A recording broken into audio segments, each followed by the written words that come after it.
Welcome to MedicalMarijuanaBootcamp.com. I'm Chubbs. I'm Tang, and today we're going to be answering a question from the YouTube. It's from Andrew Ari, and he says, if I want to grow for somebody else, in California let's presume, what do I need to have from that patient in order to grow weed for them?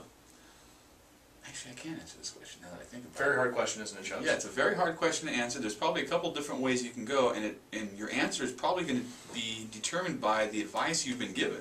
Yes. And unfortunately, there's different attorneys giving different advice on this topic. Nobody knows. I was just about to answer this question in a way that made me sound like an authority, then I realized, I'm just giving my opinion. So, I mean, what did your lawyer advise you? This is what my lawyer advised me to do, and the document that this is what happened. I explained to him that I'm running a medical marijuana collective. As a collective, we are all equal members, and I want to know how I can safely have a member grow for my collective. And he drew up and provided me with a document that says basically, I am designating you as a grower. Let's say you joined Nuggetry. You joined Nuggetry. And now you want to grow. I can give you a document that says, I am growing for Nuggetry, and I want to grow 60 plants for Nuggetry. So then I provide you with, and at Nuggetry we go by the 6 plant rule, not the 6 immature, 6 mature. When someone asks me how many plants, I always say just 6. Just go by 6. We'll go over that later. So assuming each person is legally able to grow 6. What I do is I provide you with a grow document that says I'm growing for Nuggetry, and I provide you with the membership agreement and the medical marijuana, copies of medical marijuana recommendations for 10 of my patients. And then you put that in a file, in a book, and you keep that book in your grow, on site. So God forbid if authorities ever come to your site and say, why do you have more than 6? Yes, you're a medical marijuana patient, but you have more than 6. Right. You can say, I'm legally growing for Nuggetry. Here is the document they've given me to say I am growing for them, and here is the 10 patients that I'm specifically growing for.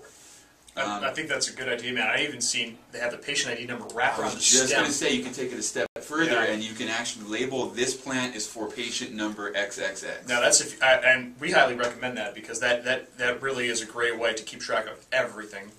Now, if you want to be completely as safe as you can be, I would say that's probably the safest, the most, the best steps you can take in regards to growing for someone else. Now the thing is, if you go to a collective and you say I want to grow for you, and you explain this, they might not know about this grow document because this is something my attorney advised me on. Right.